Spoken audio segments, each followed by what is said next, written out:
SeatGeek is the easiest way to find the best deals on tickets to pretty much any live event. Concerts, sports, theater, comedy, whatever you want. Download the SeatGeek app today and enter promo code SEATS to save $20 on your first purchase. Welcome back to the Sports Beat KC podcast. This is Jesse Newell, KU beat reporter for the Kansas City Star. I'm joined once again this week by CJ Moore. CJ, how you doing this week? Jesse, doing well, man. What's going on? Not too much. A college basketball season is almost upon us. Can you believe it? We've almost made it to that time of the year. It is close. It's feels good. Feels good. I'm ready to watch some actual basketball after. I'll be honest. I didn't watch a minute of the World Series.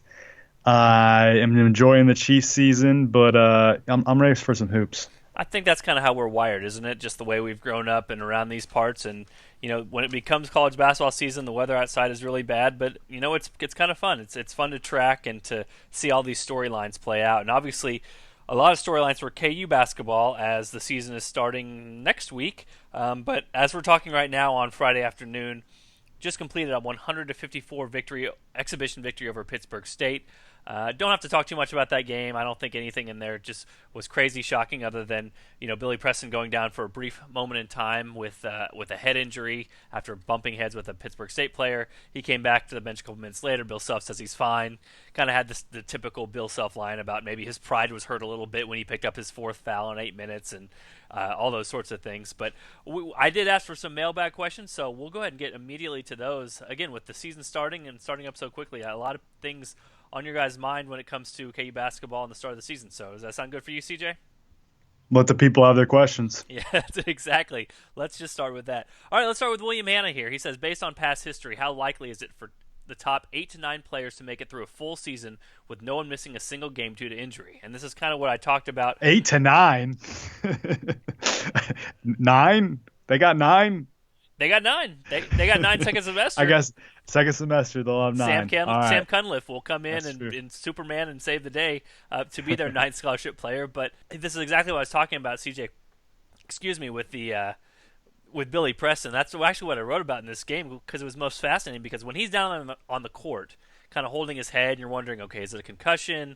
Could it be something serious? And as we know, concussions can be a serious thing. You know, you can have lingering effects from that.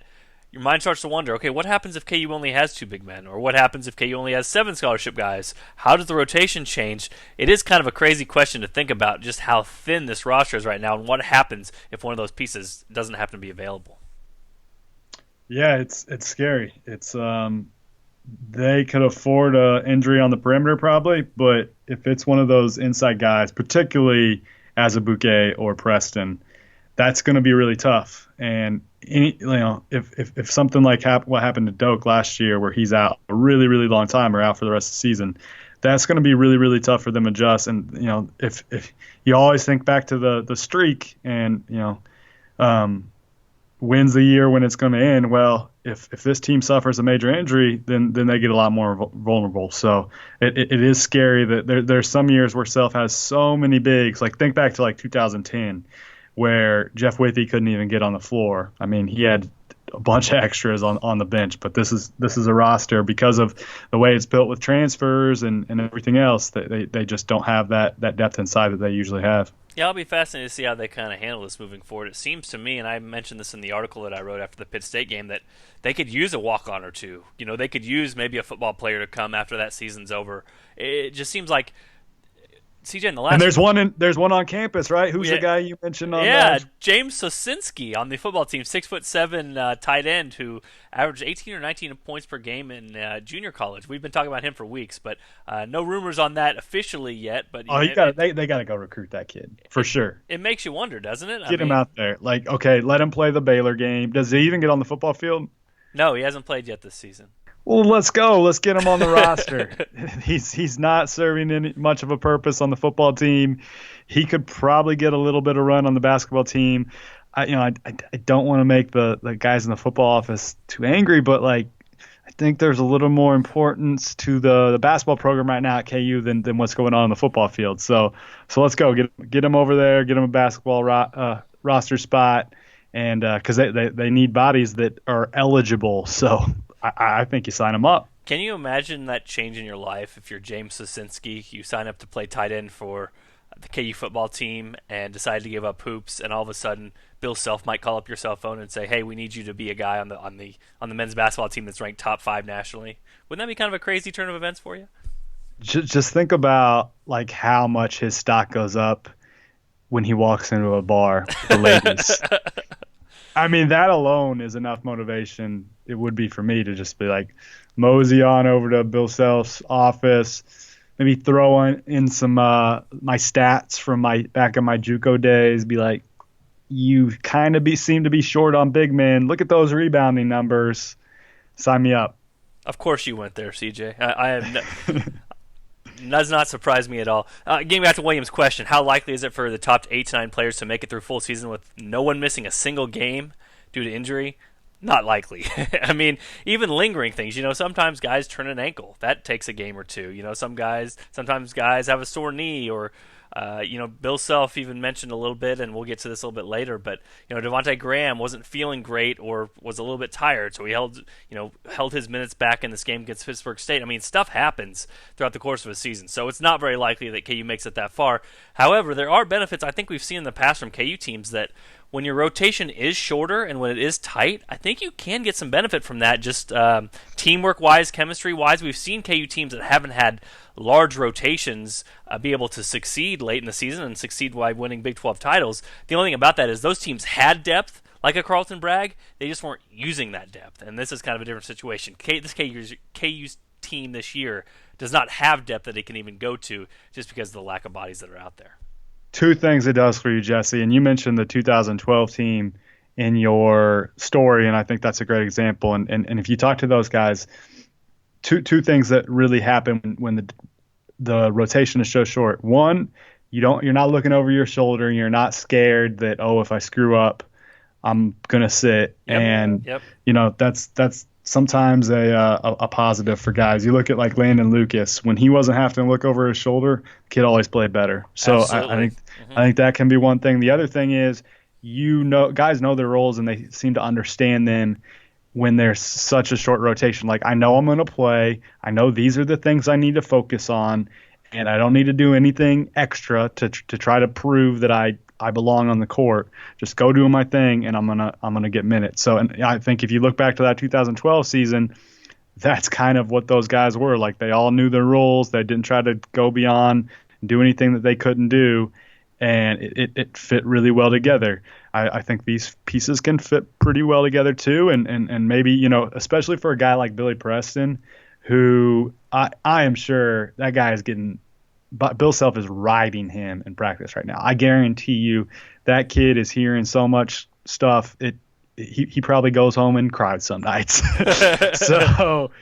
But he knows he's going to play, and I'm sure that does something to help his confidence. That, hey, I'm going to get minutes. We need you, Billy, but you need to do A, B, C, and D for me to really be happy with you. But we need you. So I think that's something that maybe could help a guy like that, where, with maybe Carlton Bragg, who was talented, there was a way to bench him and not necessarily give him all the minutes he could get.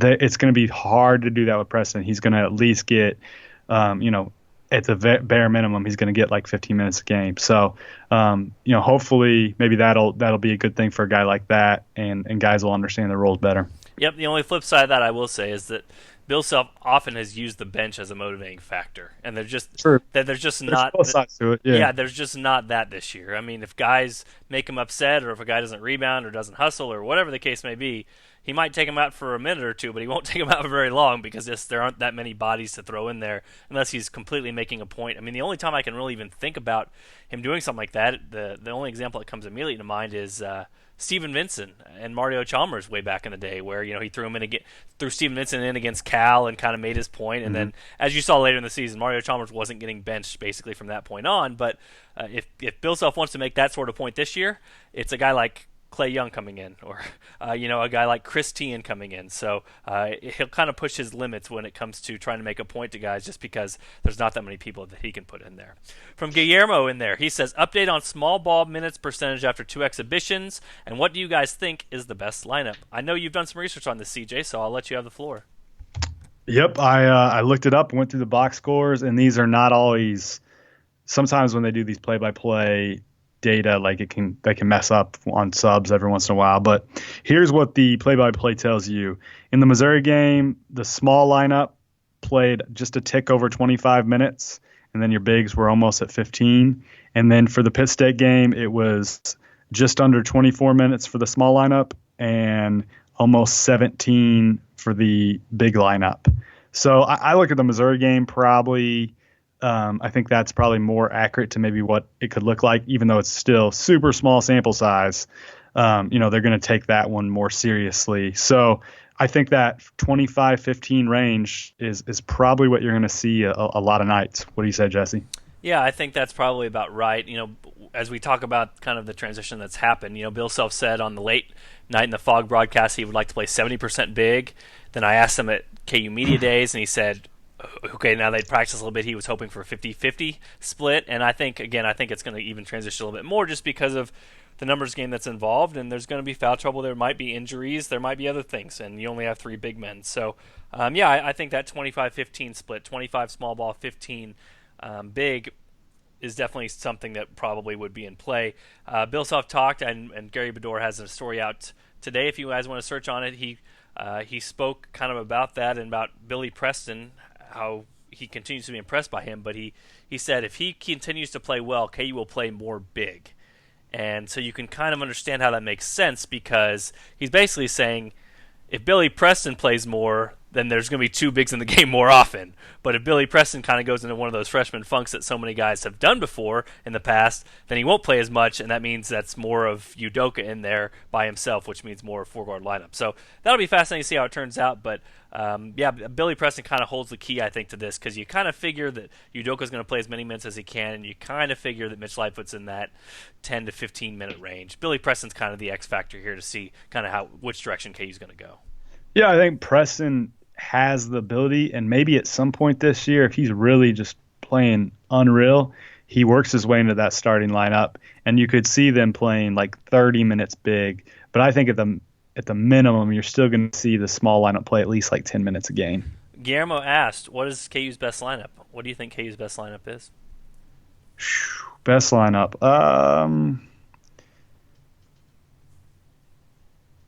I mean, it so much depends on opponent, I think.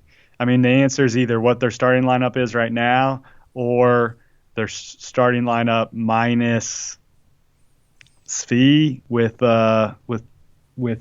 Preston.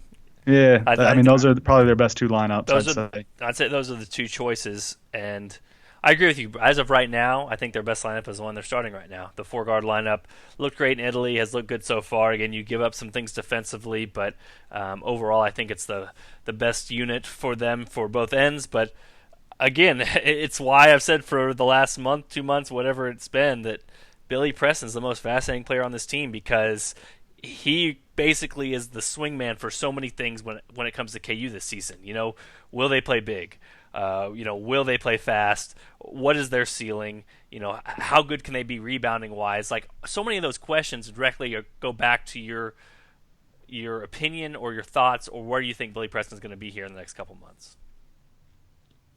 Yeah, it's funny. We knew this storyline months ago, and we're not even into the season yet, and it's all we're talking about. It's probably all we're going to be talking about in a month. And it's all that Dan Fagan is talking about too, because he asked a similar question. He says, "Thoughts on all the positive Preston talk? It's always followed by discussion of lack of effort. I assume that Bill Self feels praise is what will work best." Bill Self. I don't think that's.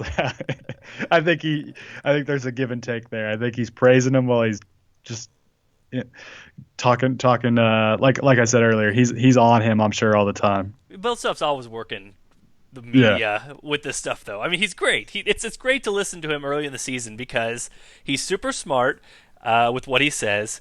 It's fascinating. He says things that you're not expecting, and he's usually says some enlightening things in there. And then he also, at the same time, while he's doing all those other things, is secretly, or maybe not so secretly, motivating his players, because he knows they read every word of what goes in the media, what he says. So, again, it's exactly like you're saying. He's saying these positive things about Billy Preston. Says he's, the Wichita event, he said, like, if he had Josh Jackson's motor, He would be a guy that people would be talking about for a long time, would be out of this world, with the way he can shoot, handle, run, all those sorts of things. But again, that's always followed by the caveat that they're still teaching him effort. They're still teaching him how to play the game the right way. And I go back to that story I've told so many times, is that in Italy, in that exhibition game, the two words that the coaching staff said more than any other words from my spot on the baseline was "Run, Billy, run, Billy, run, Billy." So at this point, they're still teaching him the very basics of basketball and how KU basketball plays, which is,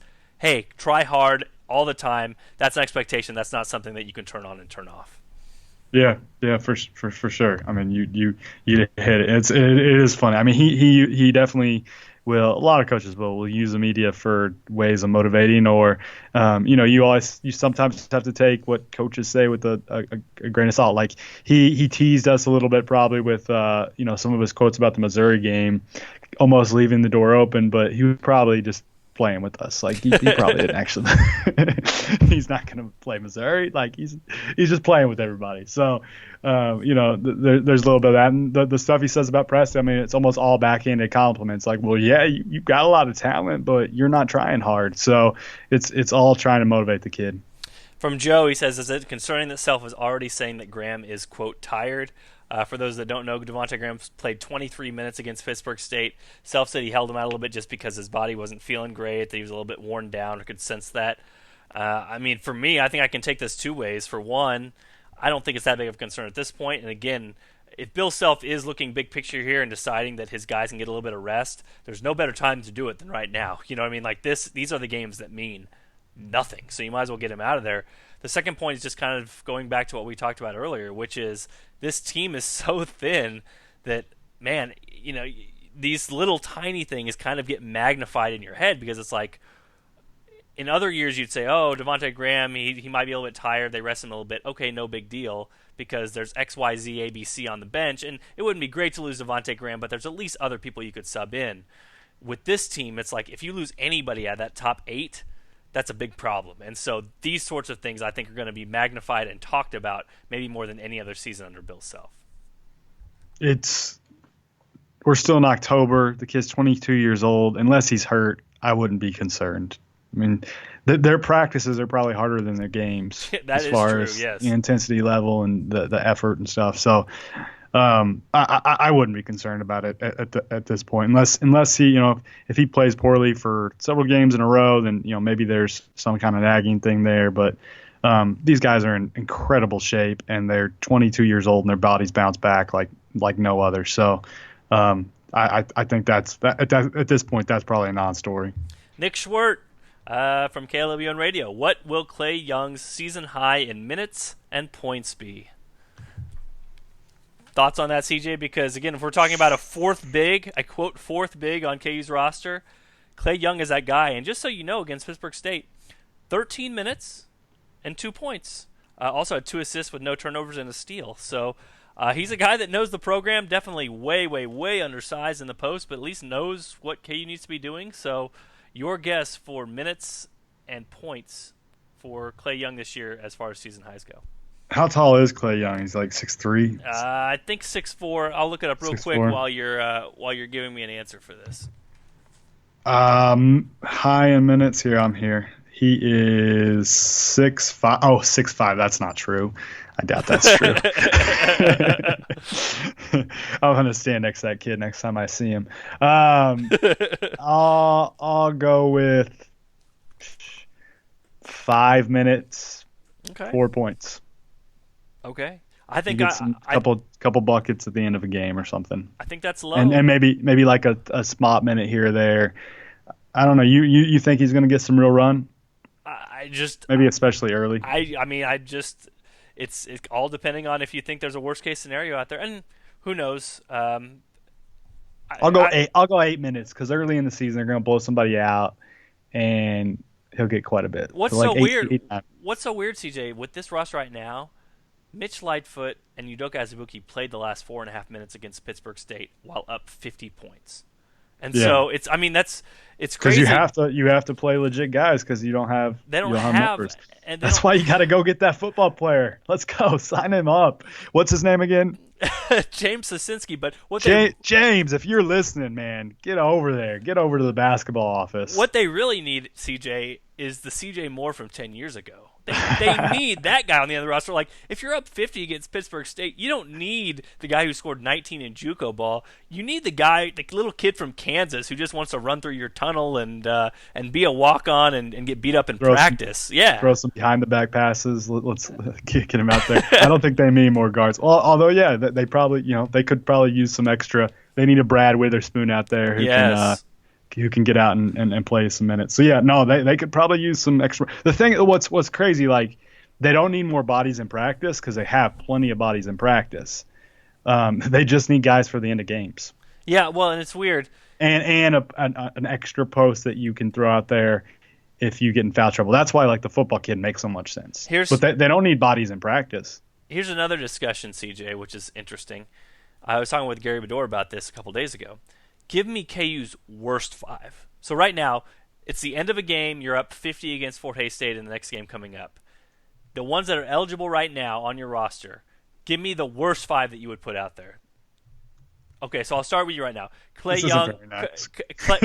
Clay Young and Chris Tien are the 2 walk-ons. Okay.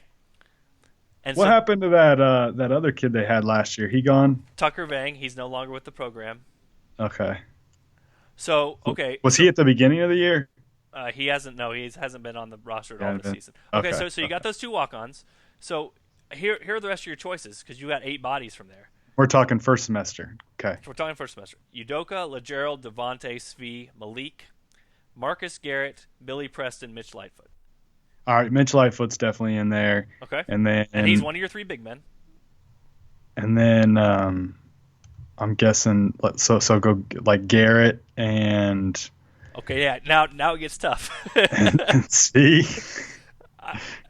And Svi tested the NBA waters last year. I mean, is that I don't know. You got to play. Yeah, you got to play somebody thin. You have to play somebody. I mean, so that's kind of just the crazy roster crunch that we're talking about with this KU basketball team. And then Ty also wanted to ask, speaking of walk-ons, he said, if KU started 5 all-time walk-ons, who would it be? Have to play their position.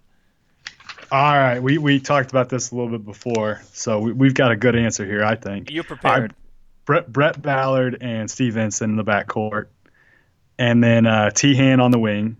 T-Han's on there definitely, and Ballard's probably definitely on there, and I think Vincent is too. Vincent could play. Vincent was a really, really, really good high school player. And then Christian Moody, obviously, inside.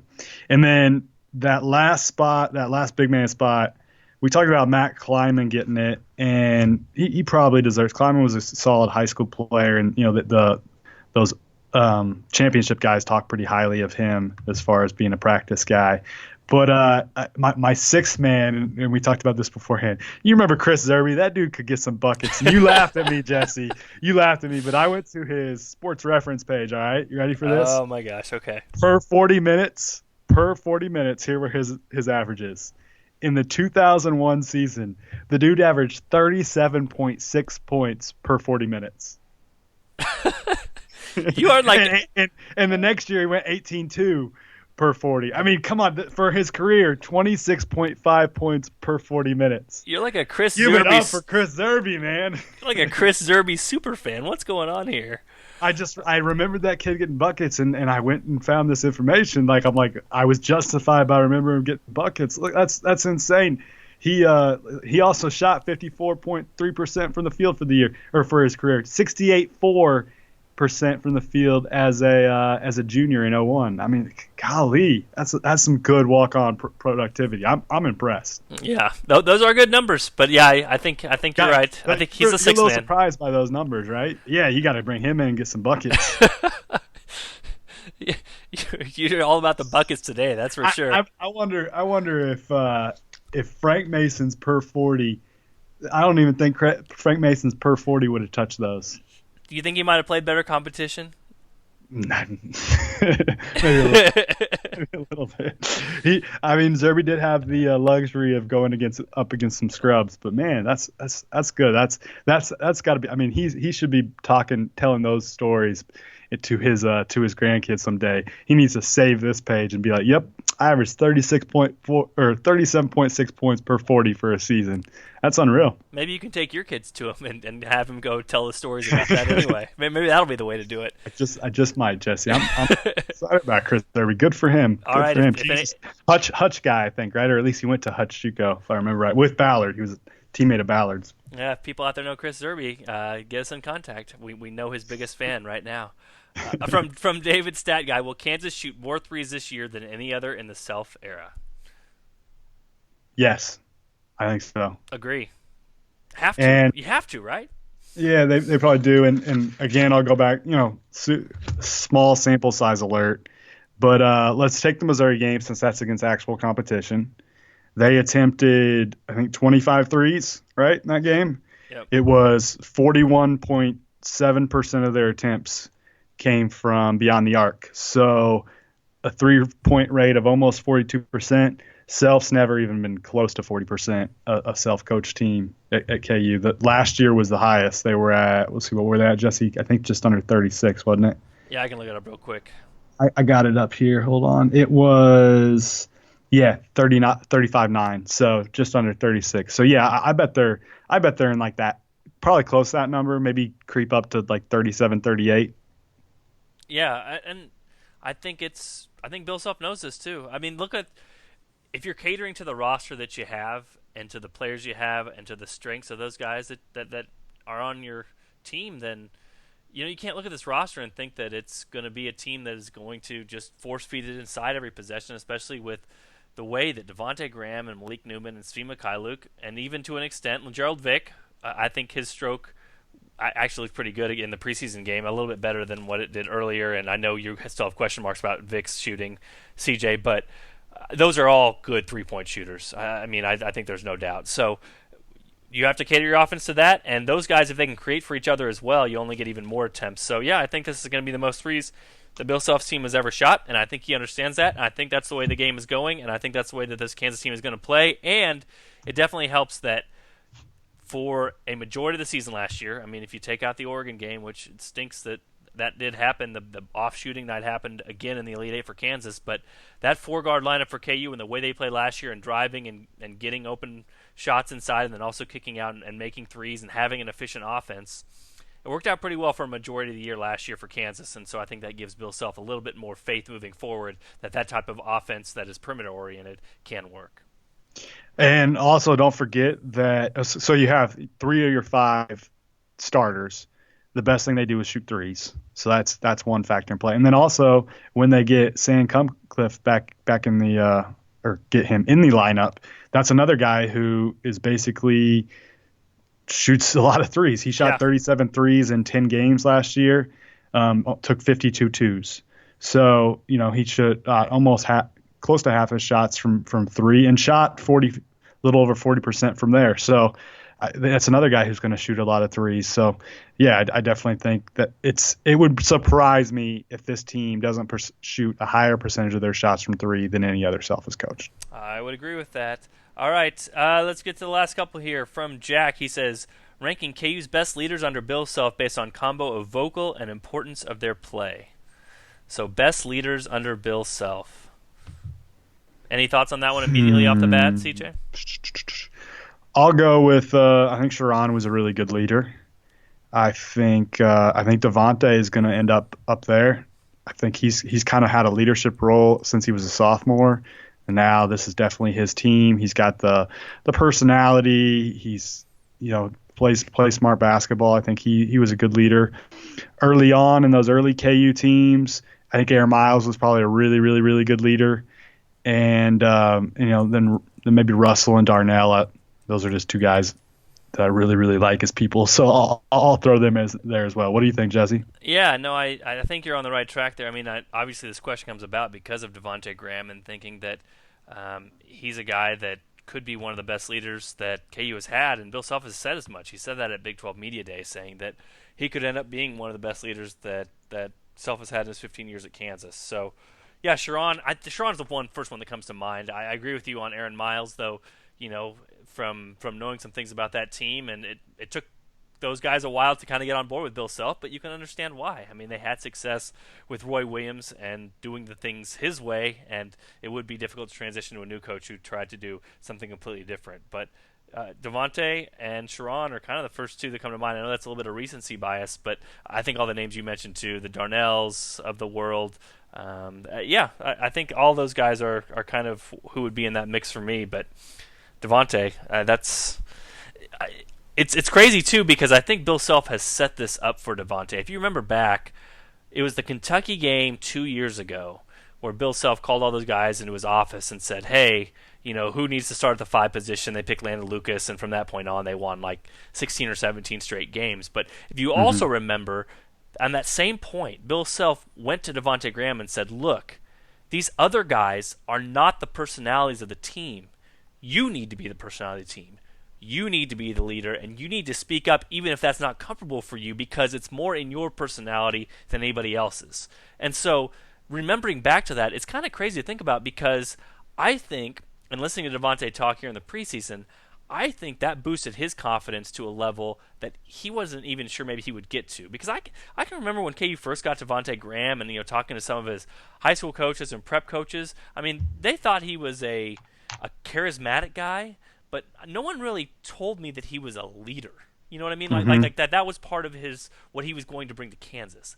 And I think that as the season goes on, we might be giving Bill Self more and more credit for pulling that out of Devontae Graham, because I'm not sure he came to Kansas as that, but I think that conversation where he had to become a leader on a team where he was a sophomore and spoke up and it kind of became the team's energy, personality, all those sorts of things, I think we got to give some kudos to Bill Self with that one, because I think he might have brought more out of Devontae Graham than a lot of coaches would have gotten out of him.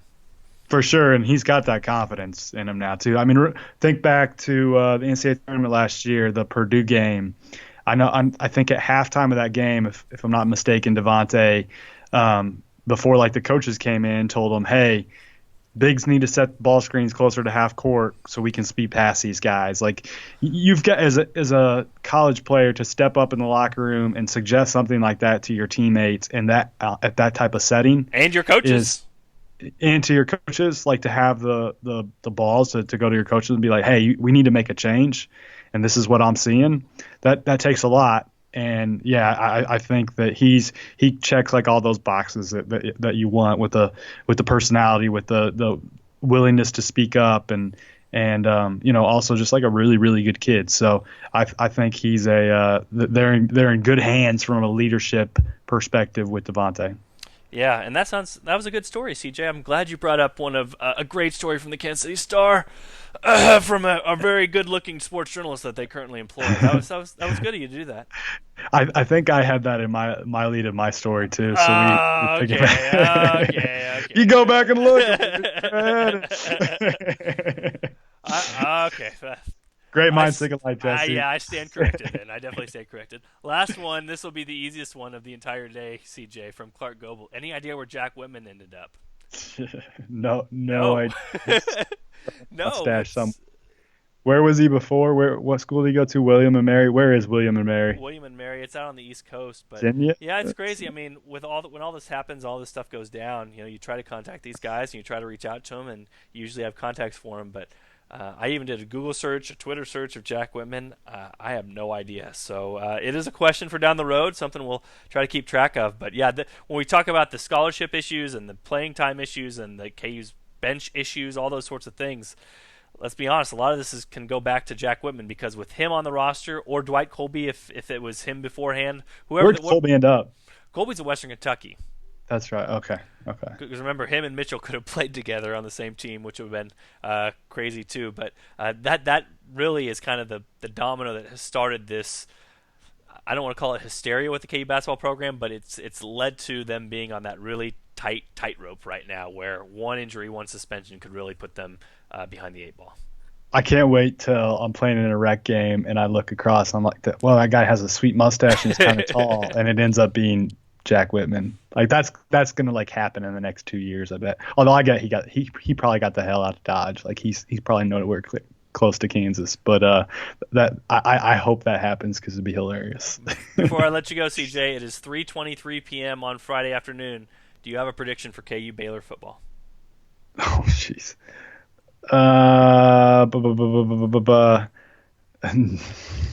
This is the most like uneducated guess of all time. I'll go with. What's different from the rest So of I'm the probably going to be podcast? like closer than. Funny. I'll go with 24 to 17 Baylor. All right, sounds good. So I guess what was the line? 7.5. I'd be like picking KU there. I guess 7.5. 7.5. Baylor is 7.5 point favorite. I think I saw from RJ Bell on Twitter that it's the first time in the last 16 years that a school is more than a 7-point underdog against an 0-8 team or worse. So it's a crazy scenario, but we'll see what happens. It's 11 a.m. for KU football at Memorial Stadium, and like I said, most of you guys will already have known the results of this game because you'll be listening to this in the future. But what we don't know is how this KU basketball season will turn out, but a lot of the answers will come soon as we see them play Kentucky very early on in the Champions Classic. That's usually a pretty good gauge, and man, CJ, that's less than 2 weeks away. It's going to be fun to watch this team go up against really good competition that early. Yeah. Sorry, you lost me a little bit after talking about KU football. I think people fell asleep more than me giving Chris Zerbe love. that little segment there. Yeah, it's going to get going here soon. We'll know how good this team is pretty early on, I think. But it's fun that we had that Missouri game so you we have something to talk about against real competition. You kind of got a glimpse of what's this team's kind of going to look like this year. So let's keep doing that. Yeah, absolutely. Well, I'll tell you what, though. The only downside of that was the biggest letdown in the history of letdowns was that Pitt State game after the Missouri game. You know what I mean? Like, it was like, oh, this team isn't as good. Back to this. Yeah, this isn't as much fun. Oh, man. This isn't the basketball that we were all used to watching about a week ago when it was a sold-out Sprint Center and one side Missouri, one side Kansas, and both players going at each other. So, but again, it's going to ramp up quickly. KU versus Kentucky, less than 2 weeks away. Well, thanks again to all you guys out there for checking out the Sports Beat KC podcast. For CJ, this is Jesse. Be sure to tune in for another episode next week.